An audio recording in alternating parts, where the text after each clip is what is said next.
तुम्ही महाराज राजेश्वर, तुम्ही कुबेरांचे कुबेर, तुम्ही वैद्यांचे वैद्य निर्धार, तुम्हा विणना श्रेष्ठ कोणी.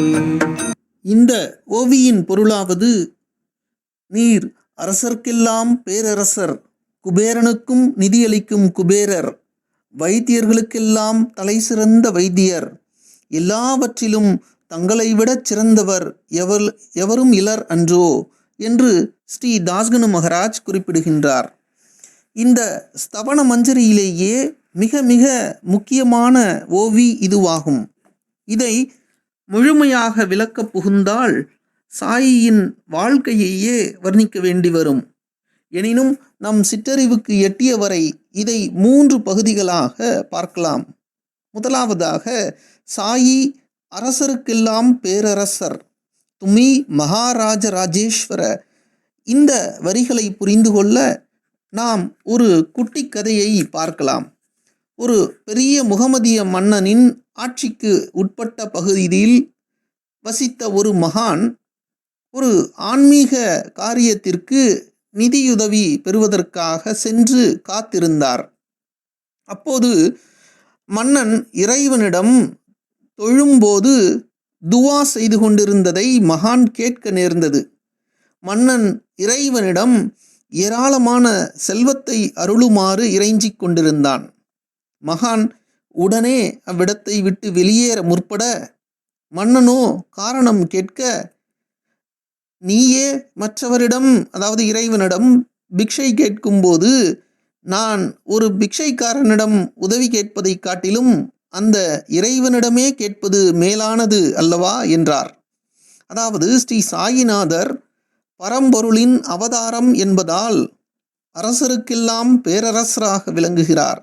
தவிரமும் ராஜாதிராஜ யோகிராஜ என்ற அடைமொழியோடு பாபாவுக்கு கட்டியம் கூறப்படுவது அவருடைய யோகத்தின் அதிபதியாகவும் விளங்குவதை காட்டுவதாகும்.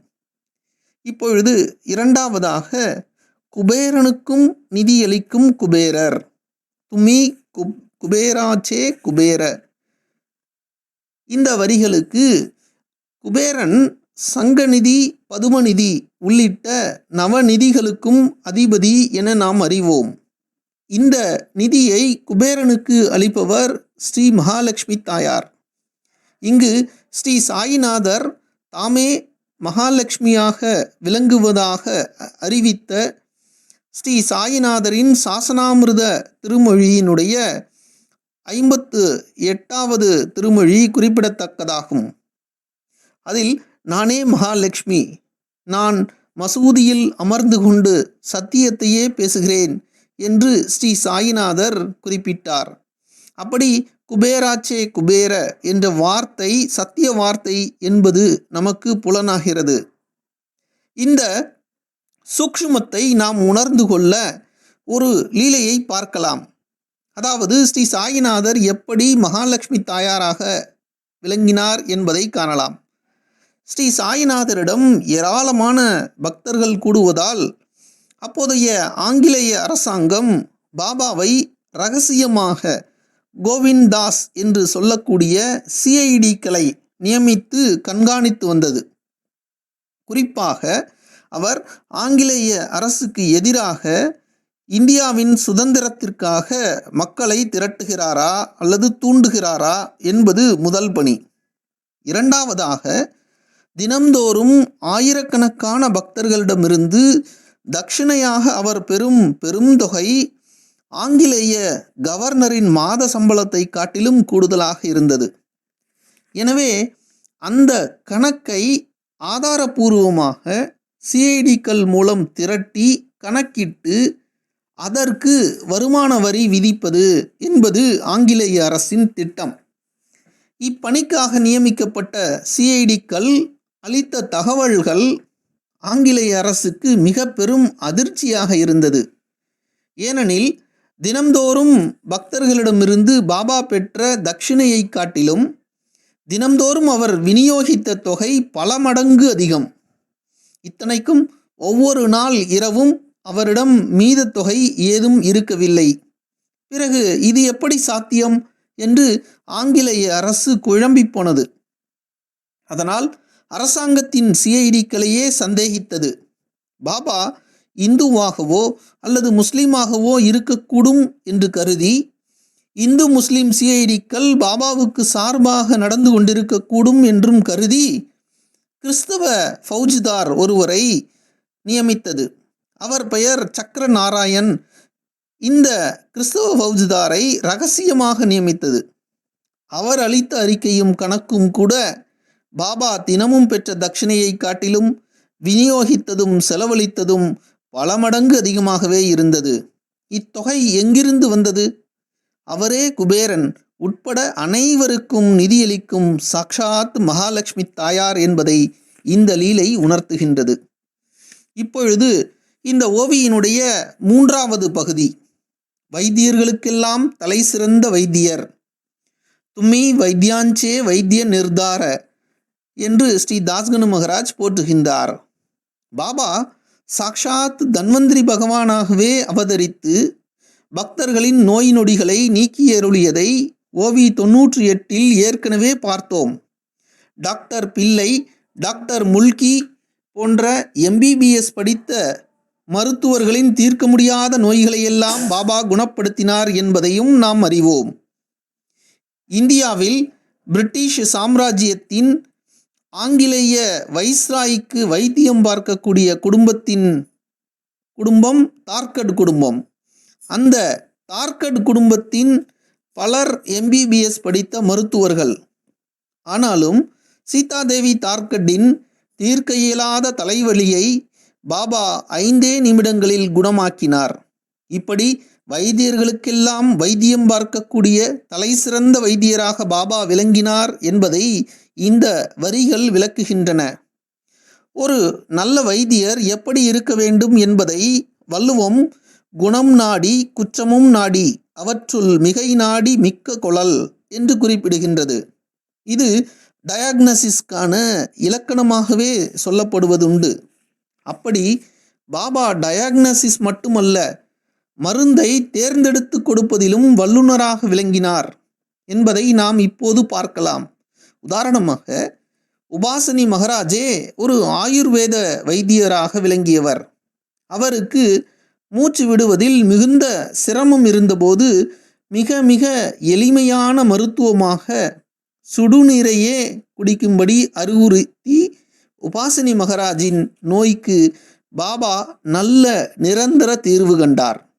பாபாவின் நோய் கண்டறியும் டயாக்னாஸ்டிக் முறைகள் மிகவும் விசித்திரமானவை, அது மட்டுமல்ல துல்லியமானவையும் கூட. இது தொடர்பாக ஒரு லீலையை இங்கு காண்போம். ஒரு பக்தருக்கு உடல்நிலை கடுமையாக பாதிக்கப்பட்டு என்ன நோய் என்றே கண்டுபிடிக்க முடியாமல் புகழ்பெற்ற அந்த மருத்துவமனையின் சிறந்த டாக்டர்கள் குழுவே தடுமாறிக் கொண்டிருந்தது. பாபா அந்த பக்தனின் கனவில் எழுந்தருளி அந்த பக்தரின் மார்பில் பெருக்கல் குறி வரைந்தார். கண்விழித்த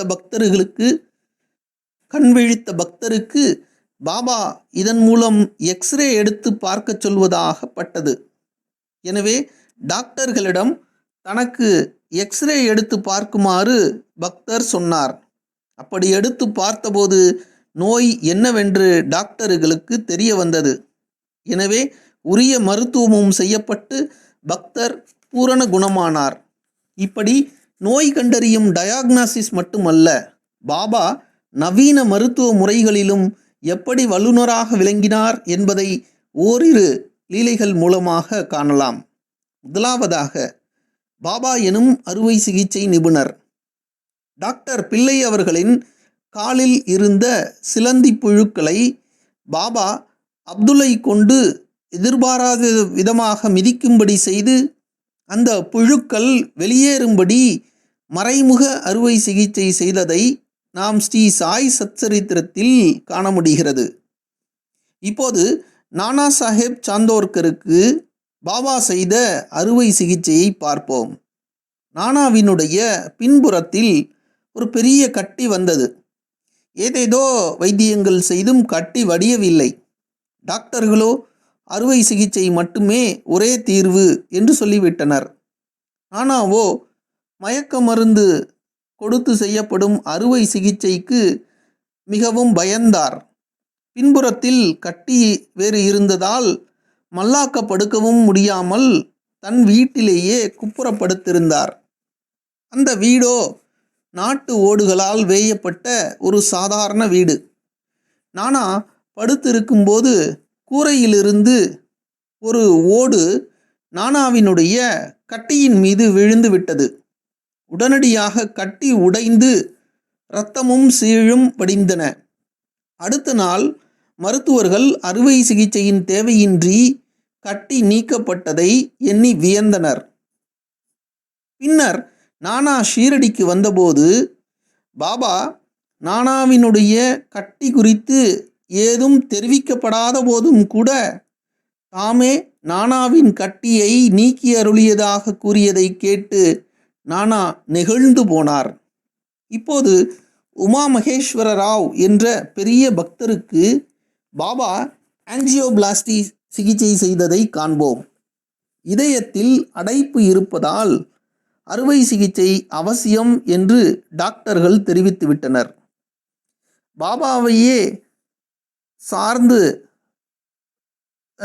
சரண் புகுந்திருந்த அந்த உமா மகேஸ்வர ராவ் அவர்கள் பாபாவினுடைய படத்தின் முன் அமர்ந்து தியானம் செய்தபோது பாபாவின் படத்திலிருந்து ஒரு ஒளிக்கற்றை ராவினுடைய மார்பில் பாய்ந்தது. சற்று சூடாக தன் மார்பு இருப்பதை ராவ் உணர்ந்து கொண்டார். பிறகு கண் விழித்தபோது அவரது மார்பில் அறுவை சிகிச்சை செய்யப்பட்டு அப்சார்பபிள் ஸ்விட்சஸ் கொண்டு தையல் போடப்பட்டிருந்த தழும்புகள் தென்பட்டன. டாக்டர்கள் ராவை பரிசித்தபோது இதய அடைப்புகள் ஏதும் இல்லை. இதுவரை பாபா செய்த நவீன அறுவை சிகிச்சையை பார்த்தோம். இப்போது பாபா செய்த லேப்ராஸ்கோபி, லேப்ராசெக்ஷன் ஆகிய சிகிச்சைகளை பார்ப்போம். கேசவ் எம் கவன்கர் என்பவர் குழந்தையாக இருக்கும்போது பாபாவை தரிசிக்கும் பேறு பெற்றவர். இவர் பின்னாளில் பாபா குறித்து ஷிர்டி சே சாய்பாபா என்ற அற்புதமான நூலை இயற்றினார். கேசவ் 7 வயது சிறுவனாக இருக்கையில் சளி ஜுரம் வந்து மார்பு பகுதியில் நுரையீரல் முழுவதும் சளியும் நீரும் சேர்ந்துவிட்டன. மூச்சு விடக்கூட சிறுவன் சிரமப்பட்டான். என்னென்னவோ வைத்தியம் செய்தும் குணமாகவில்லை. அப்போது யஷ்வந்த் ஜனார்தன் கால்வான்கர் என்ற பக்தர், இவர் ஹேமத் பந்தினுடைய மருமகன், இவர் பாபாவிடம் சிறுவன் குணமடைவதற்கு பிரார்த்தித்து கொள்ளும்படி சொன்னார். அதன்படி கேசவினுடைய அத்தை பாபாவிடம் பிரார்த்தித்து கொள்ள அடுத்த நாள் காலை கேசவ் நன்கு மூச்சு விடுவதில் சிரமமின்றி சகஜமாக சுவாசித்து கொண்டிருந்தான். ஆனால் மார்பு பகுதியில் ஒரு சிறிய துளை ஒன்று காணப்பட்டது.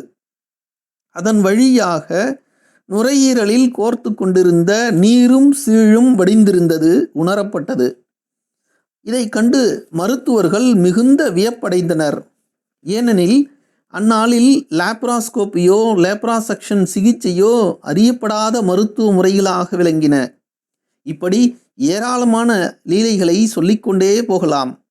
பாபாவே ஒரு ஹக்கீமாக அனைவருக்கும் மூலிகைகளை கொண்டு இலவசமாக சிகிச்சை செய்து வந்ததாகவும், பின்னாளில் ஹரியே கிடைத்தபின் மூலிகைகள் எதற்கு என்று ஹரி ஹரி என்று சொல்லி உதியை கொண்டே நோய்களை குணப்படுத்துவதாகவும் சொன்னார்.